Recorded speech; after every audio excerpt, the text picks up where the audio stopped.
যে একবার কৃষ্ণ নামে যত পাপ করে পাতকির সাধ্য নাই তত পাপ করে।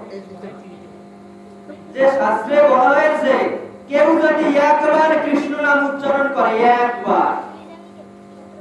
একবার কৃষ্ণ নাম উচ্চারণ করলে তার কোটি কোটি জন্মের পুঞ্জীভূত সঞ্চিত জমানো পাপ থেকে সে মুক্ত হয়ে যায়। হে কৃষ্ণ। যে কেউ যদি একবার কৃষ্ণ নাম উচ্চারণ করে, সবাই বলুন হরে কৃষ্ণ হরে কৃষ্ণ।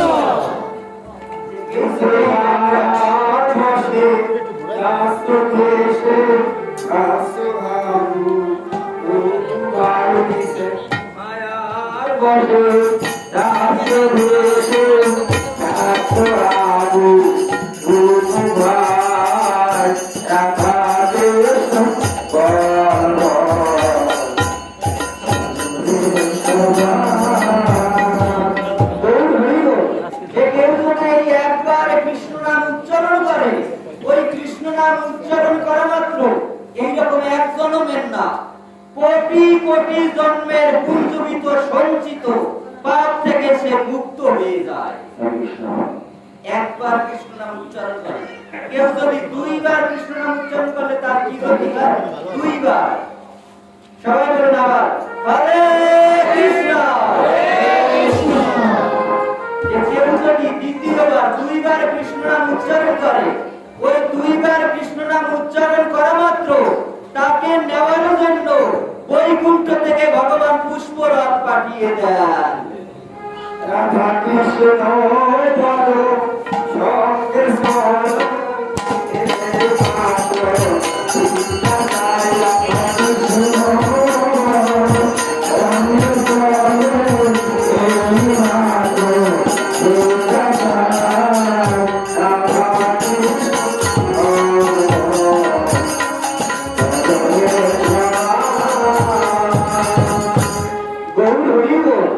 যে কেউ যদি দ্বিতীয়বার কৃষ্ণ নাম উচ্চারণ করে, দ্বিতীয়বার কৃষ্ণ নাম উচ্চারণ করা মাত্র তাকে নেওয়ার জন্য বৈকুণ্ঠ থেকে, স্বর্গ থেকে না, তাকে নেওয়ার জন্য নিত্য ধাম থেকে ভগবান পুষ্পরথ পাঠিয়ে দেন।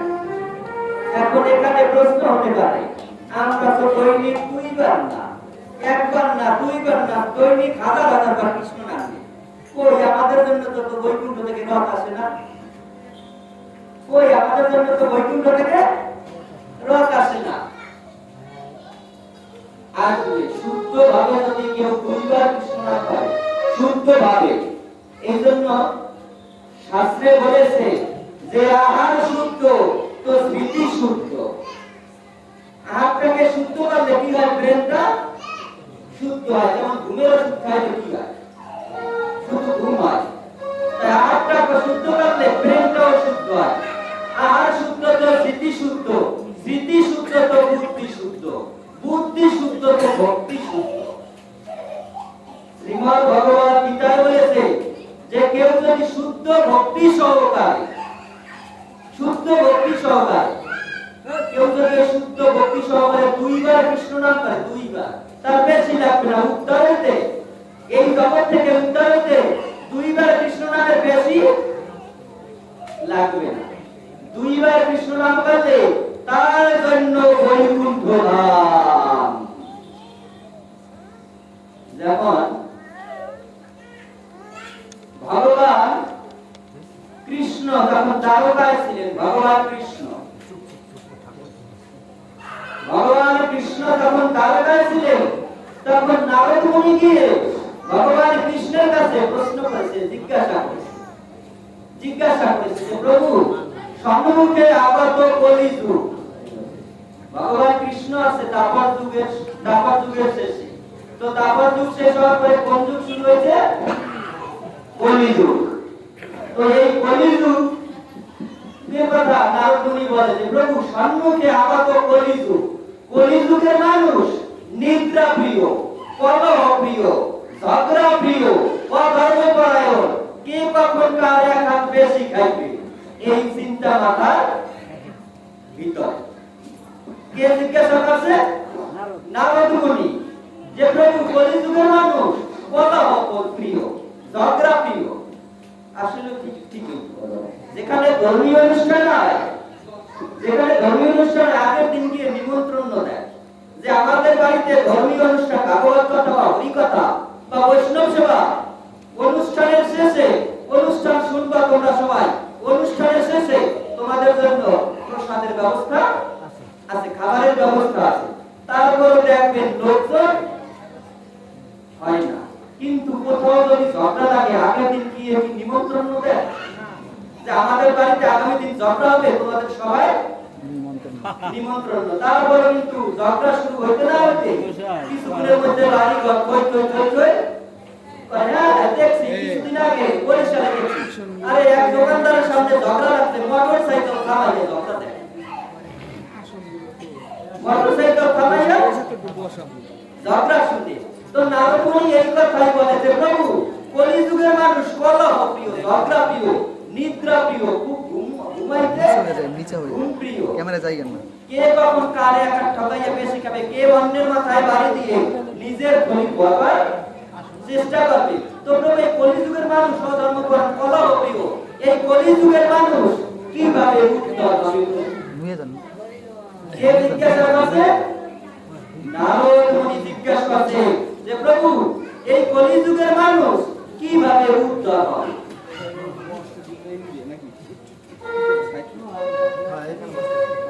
ওরে অপরাধ শূন্য হয়ে রহ কৃষ্ণ নাম, কৃষ্ণ মাতা কৃষ্ণ পিতা, কৃষ্ণ ভগবান, কৃষ্ণ মাতা কৃষ্ণ পিতা, কৃষ্ণ ভগবান।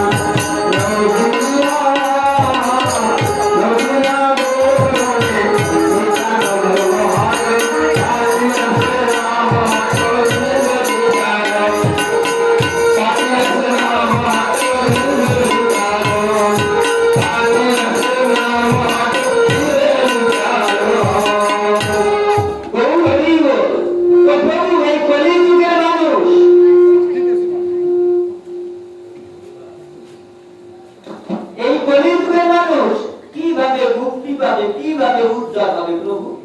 তখন ভগবান কৃষ্ণ বললেন, শোনো নারদ, তুমি চিন্তা করো না, তুমি চিন্তা করো না যে আমি কলিযুগ তরাইতে দেবধাম বিলাইতে যাব আমি শ্রীধাম নবদ্বীপে, যে আমি কলিযুগ তরাইতে দেবধাম বিলাইতে যাব আমি শ্রীধাম নবদ্বীপে, যে রাধাঙ্গ কৃষ্ণাঙ্গ মিলে হব শ্রীগৌরাঙ্গ।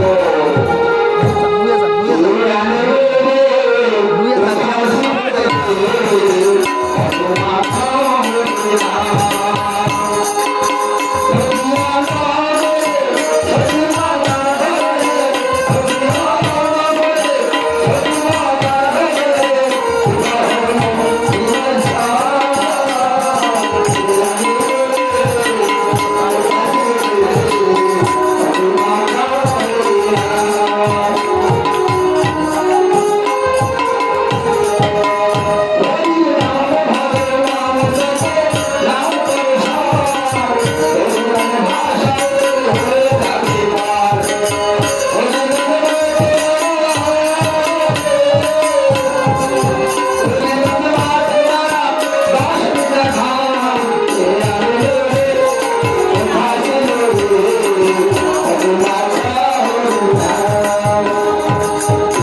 তুমি কোনো চিন্তা করো না যে আমি কলিজীব তরাইতে প্রেমধন বিলাইতে যাব আমি শ্রীধাম নবদ্বীপে, যে রাধাঙ্গ কৃষ্ণাঙ্গ মিলে হব শ্রীগৌরাঙ্গ।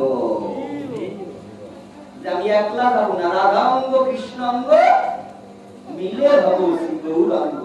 যে হরি নামে মাতাইব সঙ্গে নিয়ে সাঙ্গ পাঙ্গ, যে সেদিন প্রেমের তুফান উঠাইব সেই ঢেউ যাবে দেশ বিদেশে। যে আমি যে সেদিন প্রেমের তুফান উঠাবো সেই ঢেউ দেশ বিদেশে যাবে। আজকে ঠিক আছে সারা পৃথিবীতে এমন কোন রাষ্ট্র নাই যে ইসকন না আছে। ওই যে বলেছে সেদিন প্রেমের মেলা মিলাইব ভাষাইব প্রেম রসে। মহাপ্রভু বলেছে যে পৃথিবীতে আছে যত নগরাদি গ্রাম সর্বত্র প্রচার হইবে মোরে নাম। মোরই নাম সারা পৃথিবীতে প্রচার হবে। তো আমরা দেখেন এই যে চৈতন্য মহাপ্রভু নিমাই যে কলিযুগের ভগবান, আমরা 60% লোকে জানি না। কলিযুগের যে ভগবান রাধাঙ্গ কৃষ্ণাঙ্গ মিলে হয়েছে গৌরাঙ্গ, এই 60% লোকে আমরা জানি না আমাদের বাংলার ভগবান। চৈতন্য মহাপ্রভু নিমাই বাংলায় কথা বলছে, কৃষ্ণ কথা বলছে হিন্দিতে, কিন্তু চৈতন্য মহাপ্রভু নিমাই কিসে বলছে? বাংলায় কথা বলছে, বাংলার ভগবান। কিন্তু আমরা 60% লোকে মহাপ্রভুকে চিনি না। তো গৌর হইব এই মহাপ্রভু ভগবদ্গীত জীবদেরকে উদ্ধার করার জন্য ভগবান কৃষ্ণ চৈতন্য মহাপ্রভু রূপে আছে সন্ন্যাসী রূপে। তিনি নিখিল বিশ্বব্রহ্মাণ্ডের মালিক, তিনি নিখিল বিশ্বব্রহ্মাণ্ডের মালিক। তার সন্ন্যাসী হওয়ার দরকার আছে? তার সন্ন্যাসী হওয়ার প্রয়োজন আছে? কোনো দরকার নেই। কি জন্য সন্ন্যাসী হয়েছে? আমাদের মতো জীবদেরকে মুক্ত করার। আমি হইলাম ভিক্ষাসী, হব না গৃহবাসী, উদাসী করে দেবের সমাজ। আমি হইলাম ভিক্ষাসী, হব না গৃহবাসী, উদাসী করে দেবের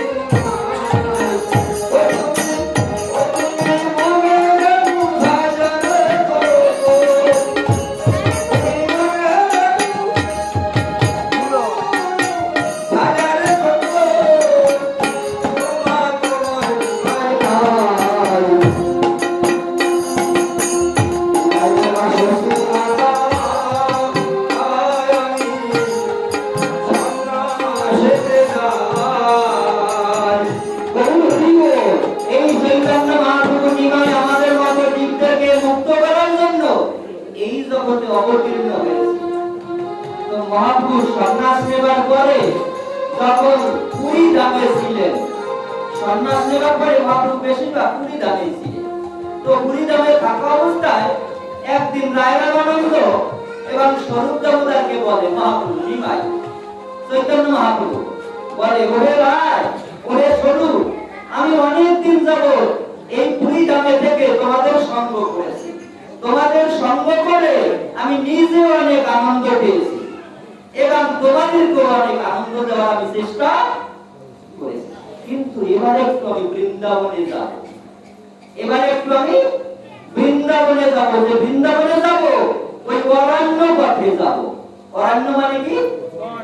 বন জঙ্গল যেটা দিয়ে গেছে সেটাকে বলে ঝাড়খণ্ড বন। 500 বছর পূর্বে, 500 বছর পূর্বে তখন শতে শতে মাইল ছিল, 1-2 মাইল, শতে শতে মাইল ছিল। যখন এই কথা বলছে মহাপ্রভু যে আমি বৃন্দাবনে যাব, যে সদর রোডে যাব না, যাব কোথা দিয়ে?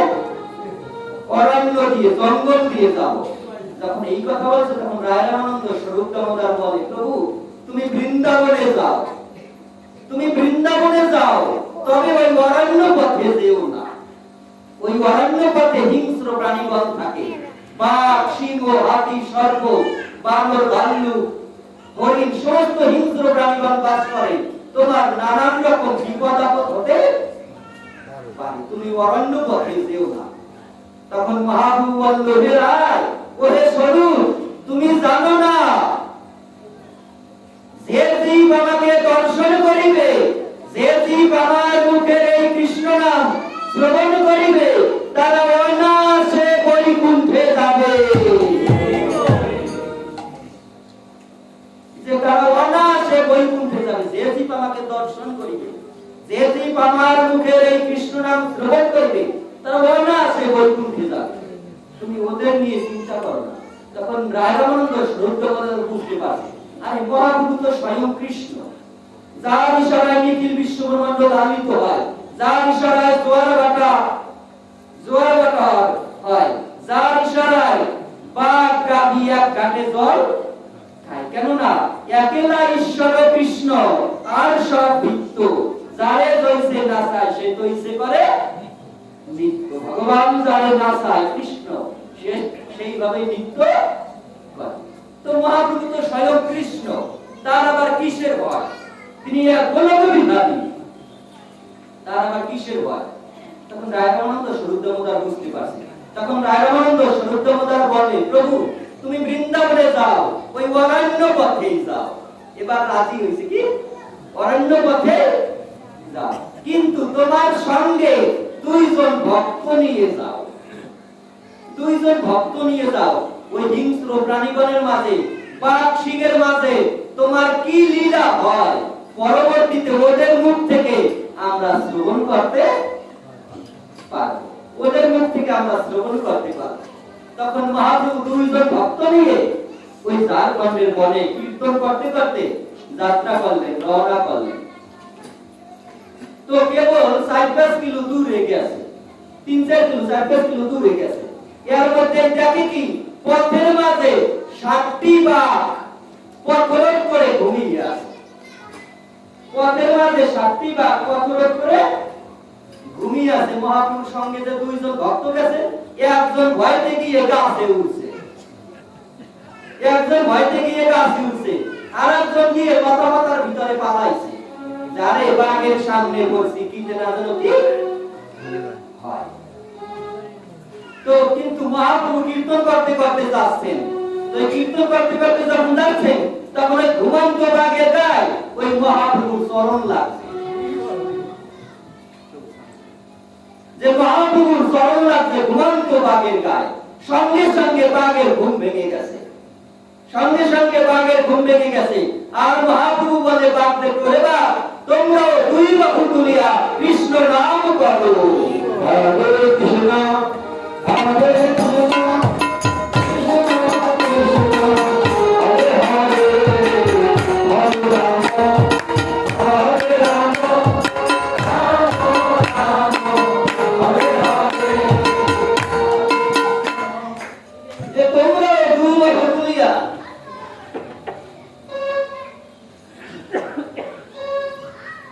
যে তোমরা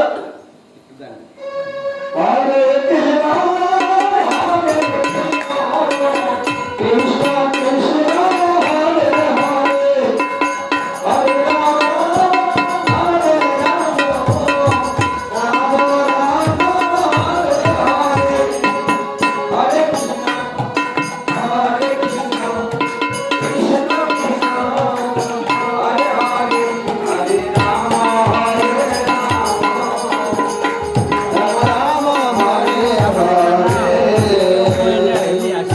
মহাপ্রভু যখন বাঘদেরকে বলছে, ওরে বাঘ তোমরাও দুই বাহু তুলে কৃষ্ণ নাম করো, সাথে সাথে ওই বাঘগুলি সঙ্গে সঙ্গে দুই বাহু তুলে কৃষ্ণ নাম করতে গুরু নাম না কৃষ্ণ হরে কৃষ্ণ কৃষ্ণ কৃষ্ণ হরে হরে, হরে রাম হরে রাম রাম রাম হরে হরে। তো সঙ্গে সঙ্গে বাঘগুলি দুই বাহু তুলে কৃষ্ণ নাম করতে লাগলেন। তো ওই শাস্ত্রে চৈতন্য চরিতামৃতের ভাষায় বলেছে যে একদিন পথে বাক্র, একদিন পথে বাক্র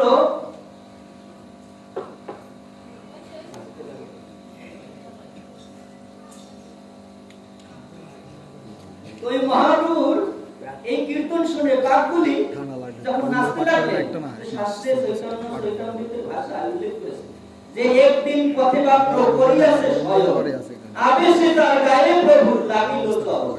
মহাপ্রভু কাল বাগের গায়ে চরণ রাখলেন। একদিন পথে বাক্য করিয়াছে শয়ন, আবেশে তার গায়ে প্রভু লাগিল চরণ। প্রভু বলে কহ কৃষ্ণ, বাগ উঠিল কৃষ্ণ কৃষ্ণ কহিবাগ নাচিতে লাগিল। হরে কৃষ্ণ হরে কৃষ্ণ কৃষ্ণ কৃষ্ণ হরে হরে হরে রাম হরে রাম রাম রাম হরে হরে হরে কৃষ্ণ হরে কৃষ্ণ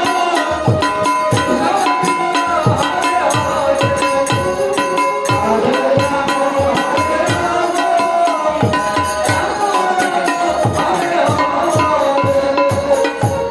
এই বাঘগুলি যখন কৃষ্ণ নাম করতে করতে নাচতে লাগলেন, ওই যে একজন ভয়তে গিয়ে লতাপাতার ভিতরে পালিয়েছে সে এবার বের হয়ে আসে।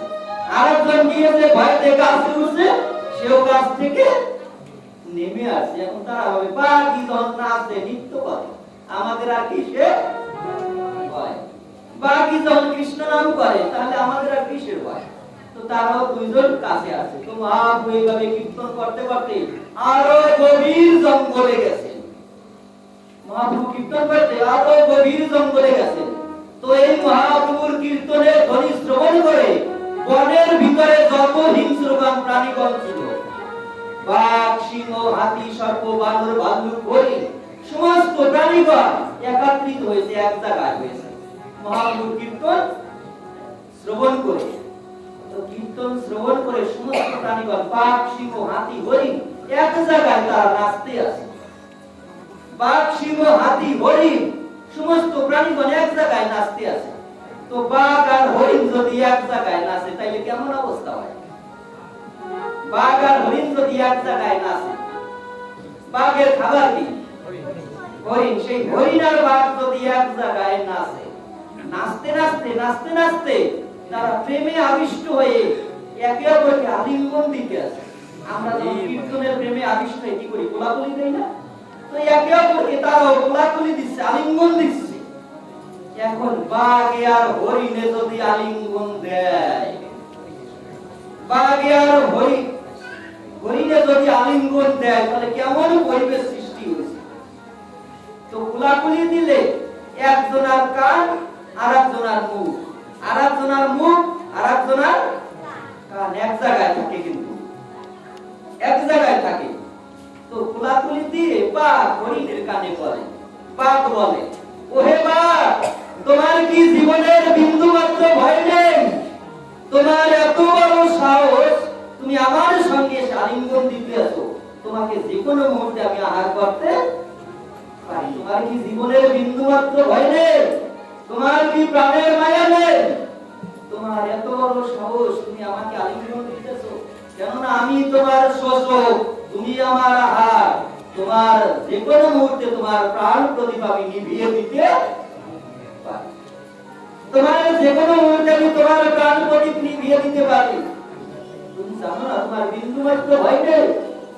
বাঘ বলে। তখন এবার আবার হরিণ বলে, হরিণ বলে ওহে বাঘ, তুমি জানো না যে জীব আত্মাভিমান পরিত্যাগ পূর্ব ওই প্রভুর পদে প্রাণ সমর্পণ করতে পারে, এ জগতের কেউ তাহাকে আর মারিতে পারে না। কৃষ্ণ নামে চলে বেদনা, অসাধ সাধন করি বেদনা। নামে চলে বেদনা, অসাধ সাধন করি বেদনা। আর ঘটে না কোনো ভয়, ধরা করে বেদনা। কৃষ্ণ নামের গুলি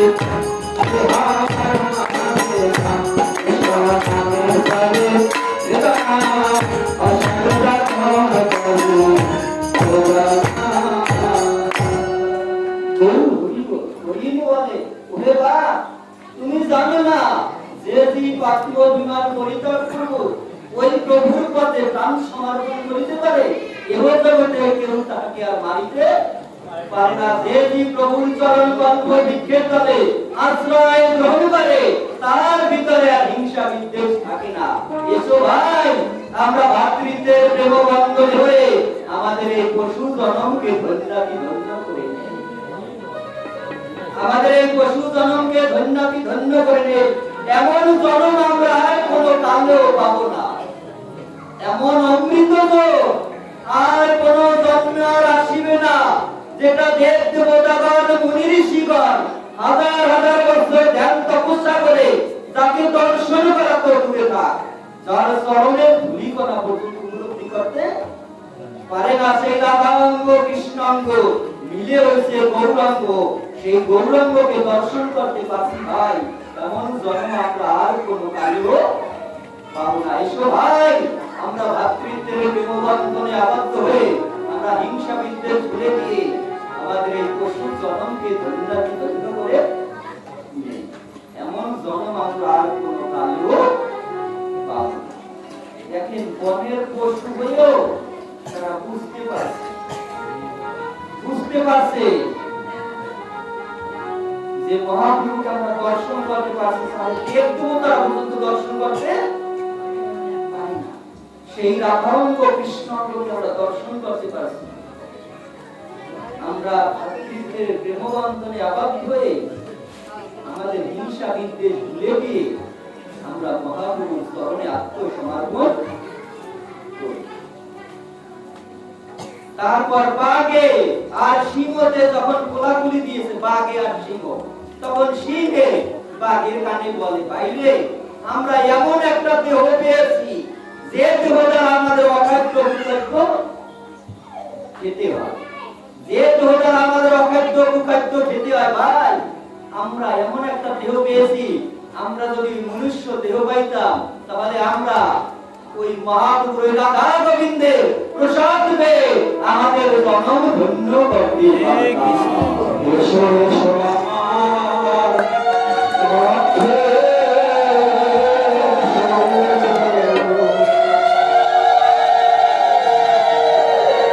আমি কত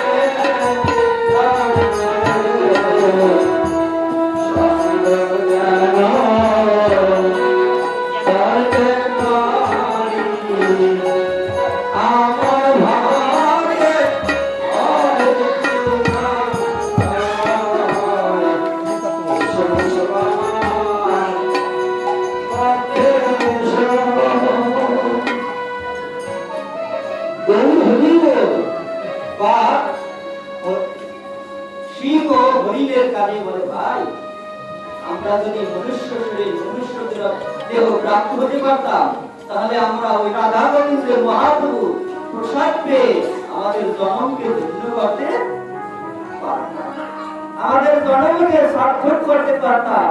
আমরা এমন একটা জন্ম পেয়েছি, তাই ভগবানের কাছে মহাপ্রভুর কাছে প্রার্থনা করে, হে মহাপ্রভু, আমরা যদি আবার জন্ম পাই, আমরা যেন ওই মনুষ্য হয়ে জন্মগ্রহণ করে আমরা যেন রাধা গোবিন্দের প্রসাদ এবং তোমার প্রসাদ পেতে পারি। প্রসাদে ভাই এ ভগত কৃষ্ণ প্রাপ্তি আর জাহান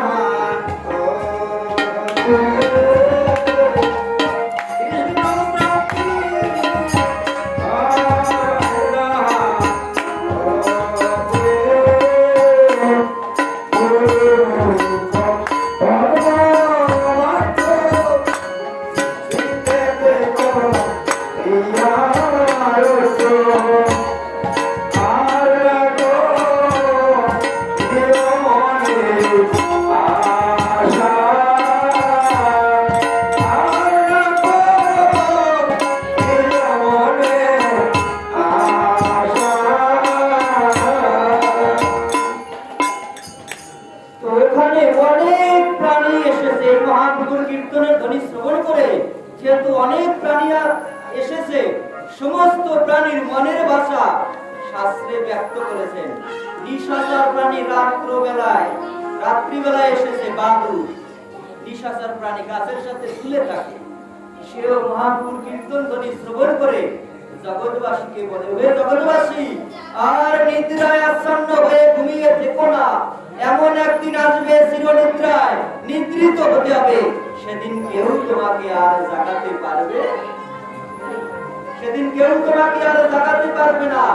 এখনো সময় আছে, এই মহাপ্রভুর হরিনাম সংকীর্তনে যোগদান করে তোমাদের মানব জন্ম এবং পশু জন্মকে ধন্যাতি করে হরে কৃষ্ণ হরে কৃষ্ণ কৃষ্ণ কৃষ্ণ হরে হরে হরে রাম হরে রাম রাম হরে হরে হরে কৃষ্ণ হরে কৃষ্ণ কৃষ্ণ কৃষ্ণ হরে হরে হরে রাম হরে রাম রাম রাম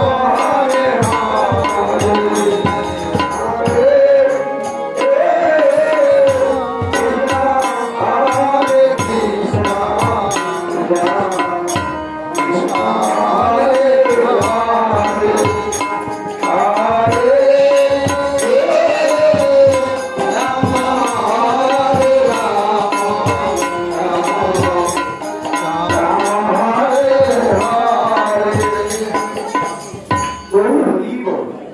তারপর রাত্রিবেলায় অগণিত জোনাকি পোকা একত্রিত হয়ে মহাপ্রভুকে দর্শন করে, তার অপরূপ রূপ দর্শন করে, মহাপ্রভুর দর্শন করে তারা ওই মিট মিট অগণিত জোনাকি পোকা একত্রিত হয়ে মিট মিট জলে আর নিবে, জলে আর নিবে একত্রিত হয়ে তারা বলে যে আমরা যেন ওই মহাপ্রভুকে যেমন তার আরতি গ্রাস পাইতেছি, আমরা যেন মহাপ্রভুকে আরতি দেখাইতেছি, যেমন আমাদের তো এছাড়া আর কোনো সৌভাগ্য নেই, এছাড়া তো আমরা আর কিছু করতে পারবো না মহাপ্রভুকে, আমরা পারি কি মিট মিট জ্বলি আর নিবি। এই দ্বারা যেন আমরা মহাপ্রভুকে যেন আরতি দেখাইতেছি।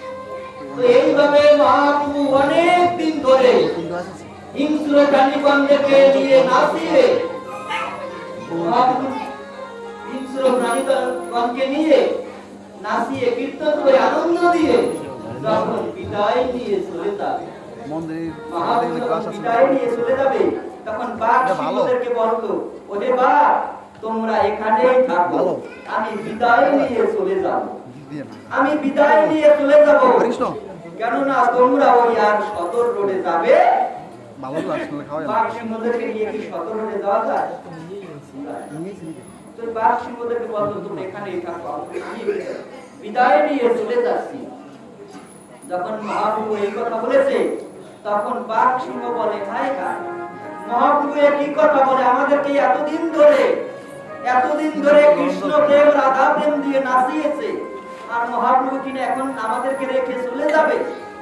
এই কষ্টে যে প্রেম, যে রাধা প্রেম ব্রহ্মা আদি শিব ঠাকুর পর্যন্ত লাভ করতে পারে না, যে রাধা প্রেম ব্রহ্মা আদি শিব ঠাকুর পর্যন্ত লাভ করতে পারে না, আর আমরা বনের হিংস্র প্রাণীগণ হয়ে আমরা সেই রাধা প্রেমে নেচেছি, মহাপ্রভুর সঙ্গে রাধা প্রেমে নেচেছি, মহাপ্রভু রাধা প্রেম বিতরণ করেছে আমাদের মাঝে। আর মহাপ্রভু কিনা এখন আমাদেরকে রেখে চলে যাবে, এই দুঃখে, এই কষ্টে, এই বিরহে। তখন তারা বলে, আয় হায়, মহাপ্রভু এখন কি কথা বলে, আমাদেরকে রেখে চলে যাবে। তো মহাপ্রভু যখন চলে গেছে, যেই পথ দিয়ে চলে গেছে, ওই পথের দিকে তাকিয়েছিল, যখন 15 দিন পর্যন্ত দাঁড়িয়ে তাকিয়েছিল। বাঘ ভাবলো, সিংহ ভাবলো, আমরা আর আহার করব না, কেননা তাদের আর শক্তি ছিল না। তারপরে ভাবে যে আমরা আর আহার করব না, আমরা যদি আহার করি, বাঘের খাবার কি? অখাদ্য কুখাদ্য। যে আমরা যদি আবার আহার করি, আমাদের ভিতরে আর রাধা প্রেম থাকবে না। আর প্রতিদিন তো প্রতি বছর এসে মহাপ্রভু আমাদেরকে রাধা প্রেম দেবে আমরা যতদিন বেঁচে থাকবো এই অনাহারে বেঁচে থাকবো, আমরা আর ওই অখাদ্য কুখাদ্য মাংস আর ভক্ত আহার করবো না। দেখেন বনের পশু হয়েও তারা বুঝতে পারছে, বনের পশু হয়েও তারা বুঝতে পারছে। তো এইভাবে যখন শক্তি ক্ষীণ হয়ে গেছে আস্তে শুয়ে পড়ছে, শুয়ে পড়া অবস্থায়ও ওই পথের দিকে তাকিয়েছে। মহাপ্রভু আমার যেই পথে 1 মাস তাকিয়েছিল শুয়ে পড়ে, কিন্তু তার আর আহার করে নাই, অখাদ্য কুখাদ্য গ্রহণ করে নাই। 1 মাস পরে যখন ওই বাঘ সিংহগুলি প্রাণ ত্যাগ করছে, সঙ্গে সঙ্গে ওই বাঘ সিংহদেরকে নেওয়ার জন্য বৈকুণ্ঠ থেকে বিমান পুষ্পরথ চলে আসছে। বিদায় বন্ধু।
কেননা মহাপ্রভু পূর্বে বলেছিল না রায়রামানন্দ এবং স্বরূপ দামোদরকে যে ওহে রায় ওহে স্বরূপ, তুমি জানো না যে জীব আমাকে দর্শন করবে, যে জীব আমার মুখের কৃষ্ণ নাম শ্রবণ করবে, তারা অনায়াসে বৈকুণ্ঠে যাবে। কি বাঘ সিংহ বলি কি বৈকুণ্ঠে গেছে? মহাপ্রভুর কথা কি সত্য হয়েছে? তো গৌর হরি বল দেখেন, তাই এই মনুষ্য জন্ম পাইয়া রাধা কৃষ্ণ না বুঝিলা জানিয়া শুনিয়া বিশ্ব খাই। আমাদের মানব জন্মটা কিভাবে চলে যায় জানেন? আমাদের মানব জন্মটা একেবারে সবার জীবনে আছে, সবার জীবনে। উপমাটা দিয়ে সবাই বলবেন হরে কৃষ্ণ হরে কৃষ্ণ। সবাই আপনারা আবার রাগ হন না কি কৃষ্ণ নাম বলে? যে আমাদেরকে দিয়ে দেখেন কৃষ্ণ নাম পড়াই দিতে আছে, অভ্যাস নাই তো ক্লিয়ার হয় না। তো গৌর হরি বল আমাদের সবার জীবনে আসবে এই উপমাটা। ভগবান এক সময় 4টি প্রাণী সৃষ্টি করেছিল, 4টি প্রাণী। সবাই একটু মনে রাখেন, মনোযোগ সহকারে যদি না শুনেন তাইলে, যেমন আমি উত্তরবঙ্গে একবার পাঠ করতে গেছি, এই উত্তরবঙ্গ বেশ না কাছাকাছি, একেবারে বেশ উত্তরবঙ্গ না মাল বগুড়া জেলা। তো ওখানে পাঠ করছিলাম। তো লাস্টে একজনে প্রশ্ন করছে, 5 দিনে 5টা লীলা ভাগবতের উপাখ্যান ধরে পাঠ করছিলাম। তো একদিন পাঠ করছিলাম অজামিলের উপাখ্যান। তো অজামিলের উপাখ্যানের পরে লাস্টে একজনে হাত জাগাইছে, কয় প্রভু আমার একটা প্রশ্ন আছে। আমি কই কি প্রশ্ন বলেন? কয় প্রভু ওই অজামিল কয় সন্তানের বাবা? পাঠ করছি অজামিলের উপাখ্যান, শুনছে কি অজামিল?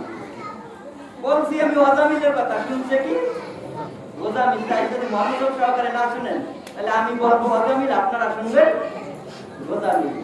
তো গৌর হরি বল এখন ভগবান 4টি প্রাণী সৃষ্টি করেছে। কি কি? মানুষ, গাধা, কুকুর, শকুন। কি কি? মানুষ, গাধা, কুকুর, শকুন। প্রতিটা প্রাণীর পরে ভগবান 40 বছর করে আয়ু দিয়েছে।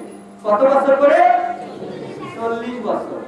এখন এই 4টা প্রাণীর মধ্যে মানুষ একটু বেশি, একটু বুদ্ধিমান। বুদ্ধিমান মানুষ ভাবে একমাত্র মানব জন্মে গোবিন্দ ভজন করা যায়, একমাত্র মনুষ্য জন্মে রাধা গোবিন্দের সেবা পূজা করা যায়, অনন্য জন্মে আর গোবিন্দ ভজন করা যায় না। এখন মানুষ ভাবতে আছে যে আমাকেও দিয়েছে 40 বছর আয়ু, আর ওই তিনটা প্রাণীকে ওদেরকেও দিয়েছে 40 বছর আয়ু। তো কি 40 বছরে 20 বছর যাবে আমার ঘুমাইতে ঘুমাইতে, তো 20 বছরে আমি আর কতটুকু ভগবানকে ডাকতে পারবো? আমার আয়ুটা যদি একটু বাড়ানো যেত, আমার আয়ুটা যদি একটু বাড়ানো যেত, তাহলে আমি বেশি করে ভগবানের নামগুলো কীর্তন করতে পারতাম।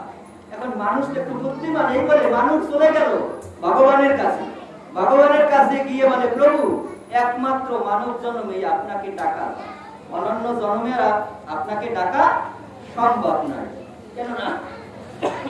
কেননা পশু জন্মের আপনাকে ডাকা যায় না। তো আমাকেও দিয়েছেন 40 বছর আয়ু, আর ওই তিনটা প্রাণীকেও দিয়েছেন 40 বছর আয়ু, কিন্তু 40 বছরে 20 বছর যাইবে আমার ঘুমাইতে ঘুমাইতে, 20 বছরে আমি আর আপনাকে কতটুকু ডাকবো? আমার আয়ুটা যদি একটু বাড়িয়ে দিতেন প্রভু বেশি করে, তাহলে আমি আপনার নামগুলো কীর্তন করতাম, আপনার নামগুলো কীর্তন করতাম। ভগবান বলে যে দেখো আমি যেটা আইন করি সেটা লঙ্ঘন করিতে পারি না, তবে তুমি যেহেতু আমার কাছে আসছো আমি একটু তোমার উপকার করতে পারি। কি উপকার?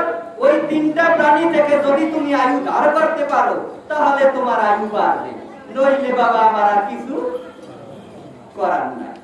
এখন এই মানুষ ভগবানকে প্রণাম করে চলে আসে, এখন ওই তিনটা প্রাণী থেকে তার আয়ু ধার করবে। এখন দ্বিতীয় প্রাণী কোনটি? গাধা। হরে কৃষ্ণ। দ্বিতীয় প্রাণী গাধা। মানুষ চলে গেল গাধার কাছে, গাধার কাছে গিয়ে বলে এ ভাই গাধা, তুই তো সারা জীবন পরের মাল টেনে যাবি, বস্তা টেনে যাবি, বস্তার ভিতরে চিনি আছে না লবণ আছে তা তুই আর আস্বাদন করতে পারবি না। গাধা চিনি টেনে না লবণ টেনে জানে? জানে না, শুধু টেনেই যায়। তো তোর জন্মে আর গোবিন্দ ভজন হবে না, কেননা পশু জন্মে কখনো কৃষ্ণ ভজন করা সম্ভব নয়। তো তোর থেকে যদি আমাকে কিছু আয়ু ধার দিস, তোর গাধার জন্ম তাড়াতাড়ি চলে যাবে, তুই মনুষ্য জন্ম পেয়ে রাধা গোবিন্দের সেবা পূজা করে অন্তিমে তুই গোলক ধামে যেতে পারবে। অন্তিমে তুই গোলক ধামে যেতে পারবি। যখন এই কথা বলেছে গাধার চৈতন্য ফিরে গেছে, আরে আমার পরের বস্তা পরের মাল টেনে কি লাভ?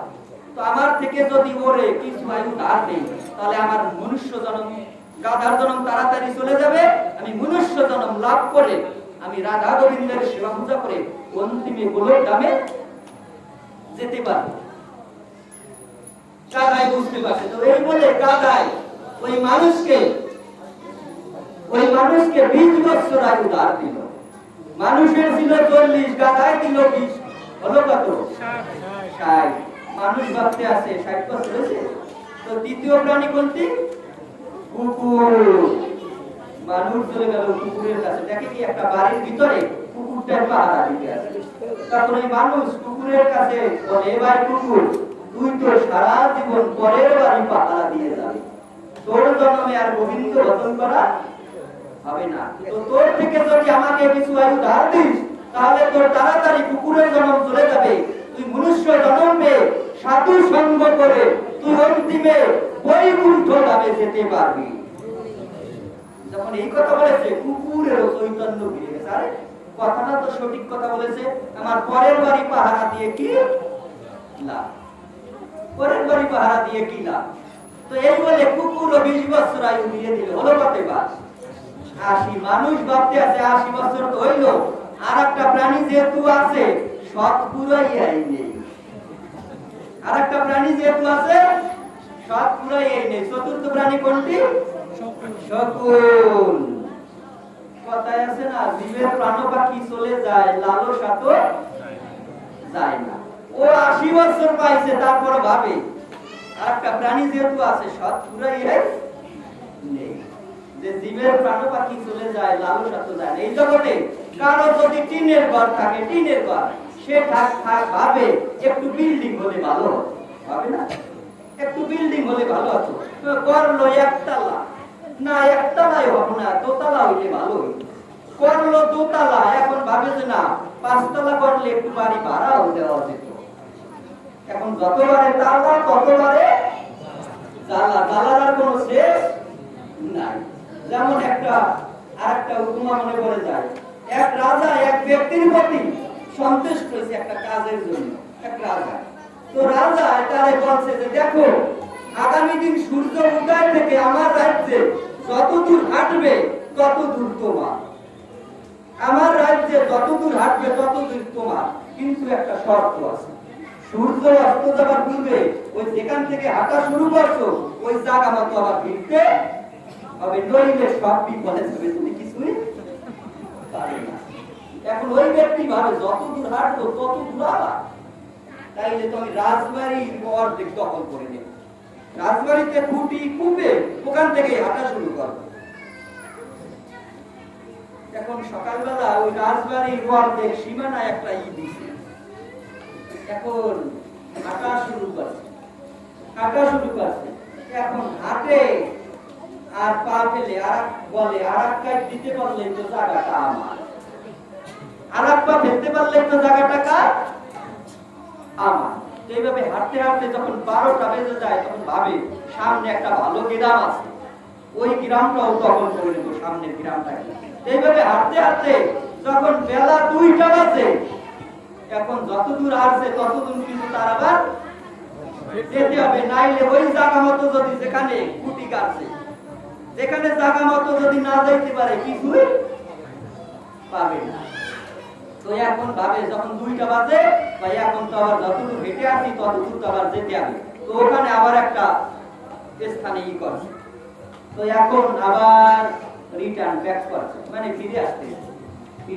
এখন সকালবেলায় তো আসছে ওড়ন্ত বেইলের হাঁটা, এখন বিকাল বেলা হলো পরন্ত বেইলের হাঁটা।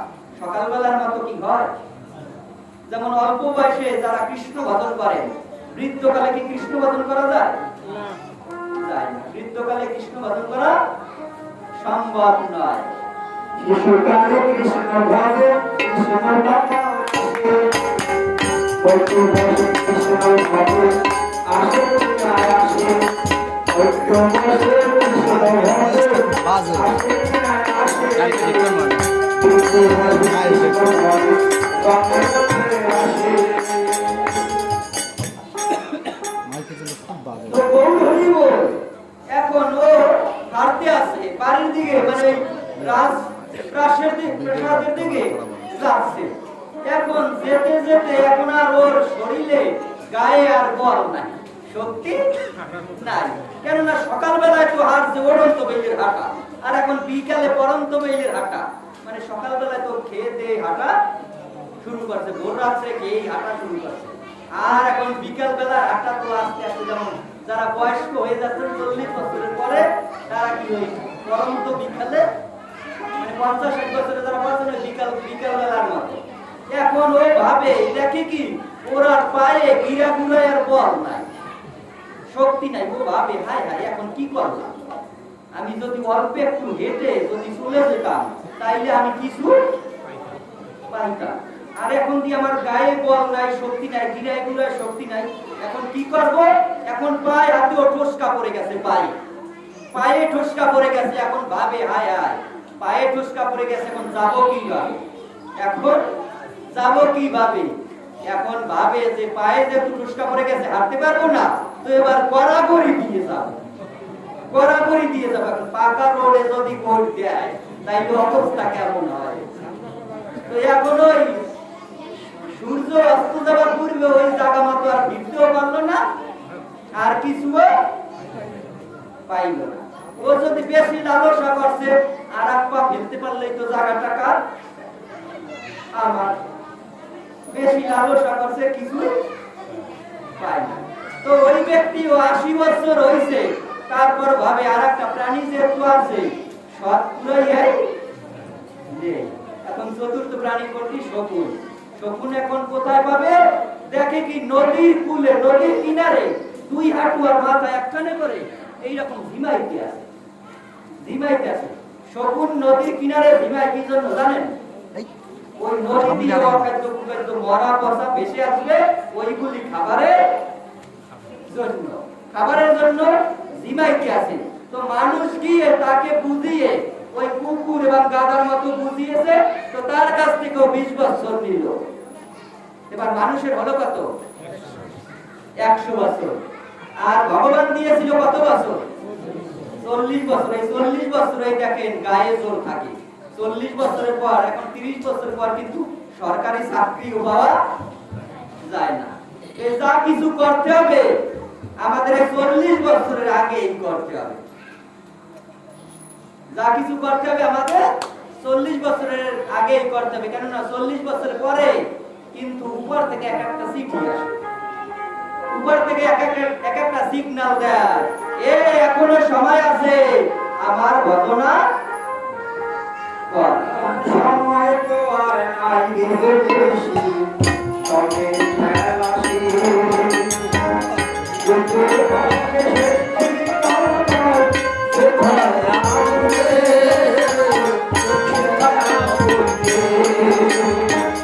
মানব তোমার থাকতে সময়,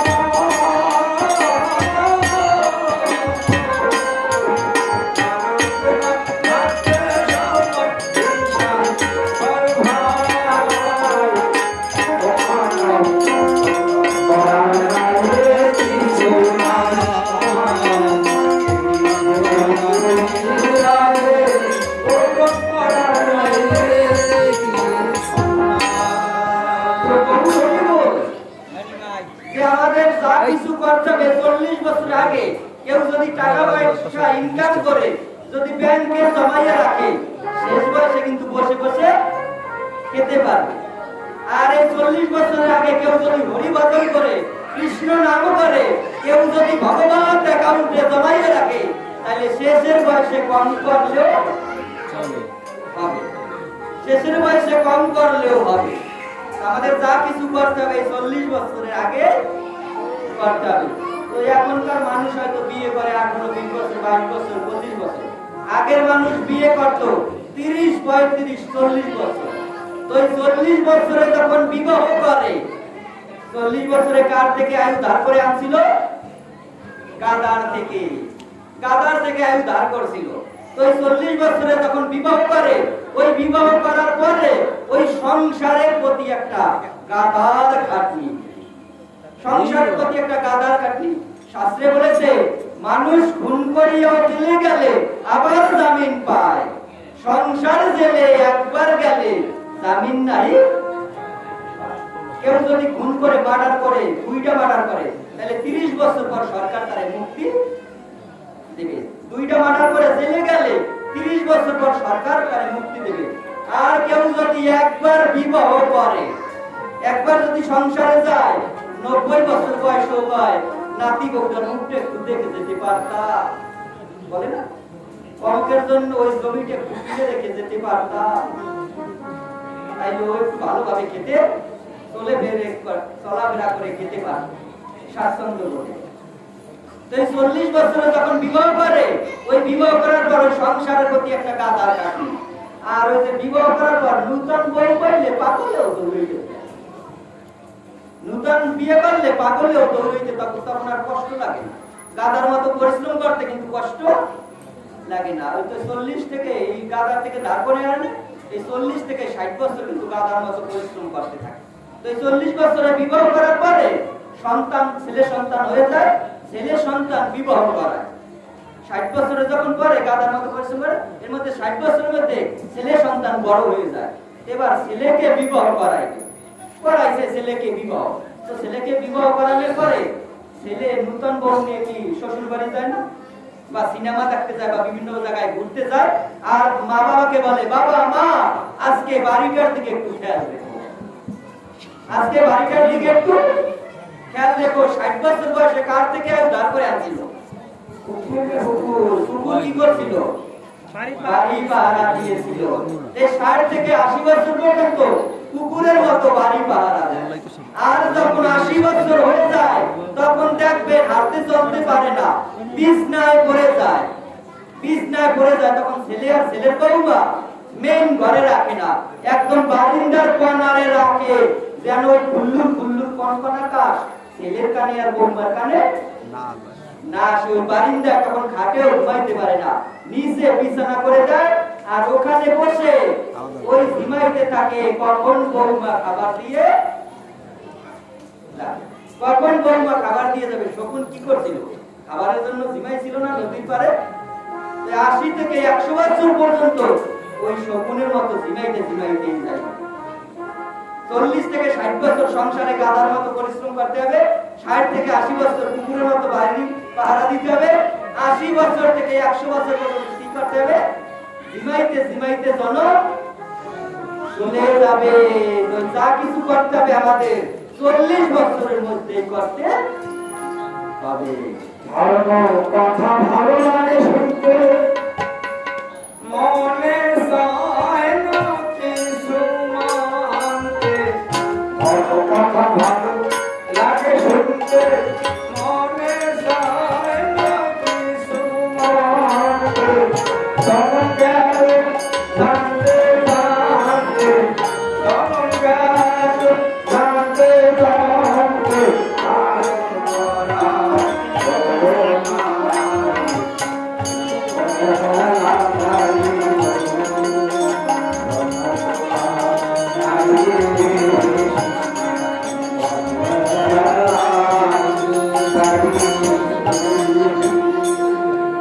তাই গৌরী হোক, দিন আর দিন চলিয়া যায় দিন, বেলা বেশি আর নাই।